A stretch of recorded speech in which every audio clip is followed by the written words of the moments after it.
Working on Fire is one of the leading companies in the world when it comes to implementing integrated fire management services and products.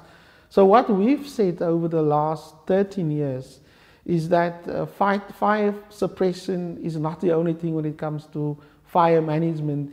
You need to put in place an integrated fire management plan. And what we've said is that you need to do fire prevention. Now, fire prevention involves doing your fire breaks, doing your prescribed burning, doing your fuel load reductions, making sure that when your fire season comes, you have put in place all of those necessary preventative measures.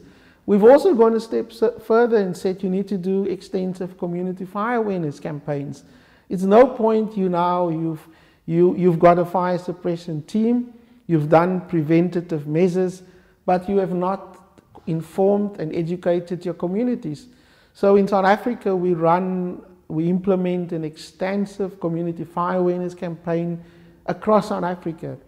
We've gone another step further and we said, in order to have moving resources on the ground and in the air, you need to have a very clear dispatch and coordination protocols in place when you have fires.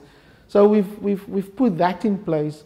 When we had the major fires in March last year in Cape Town, all of the movements we saw, firefighters from working on fire, the aviation, the helicopters, the fixed wing water bombers, that needs to be coordinated.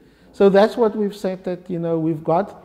We've also gone a little bit further and said, from a fire management point of view, you need to have early detection warning systems. So overall, as an organization, we're one of the leading organizations in the world when it comes to managing veld and forest fires with an integrated fire management strategy and plan. And I think that's what the Canadian fire authorities have caught on. Our integrated fire management services is implemented in Brazil, in Chile, as well as in Australia through our Working on Fire International program.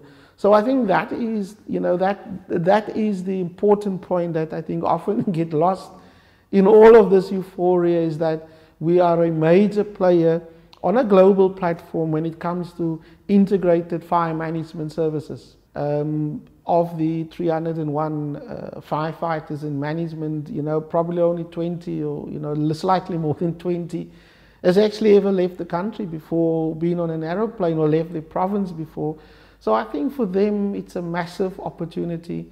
But I think that is the good thing about Working on Fire, that yes, we have got these young men and women who are professionally trained, who are competent, but it's also about changing their lives and giving them this life-changing opportunity that they can fly for 16,000 miles, 22 hours across the Atlantic Ocean, a little bit of the Pacific Ocean into a foreign country. And I think the feedback we've had is positive. They're not overwhelmed. They're not overawed by the experience. They know that they've got a job at the end because that's what they've trained for. But there is this pride, I think, that they going there not only as Working on Fire, but they are there representing South Africa.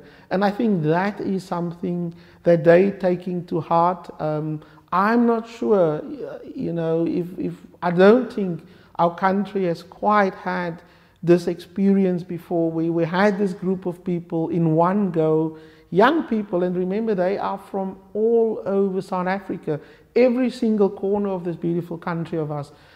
Just over 25 fighters from the Western Cape, from the Southern Cape. Out of that group there are 11 firefighters.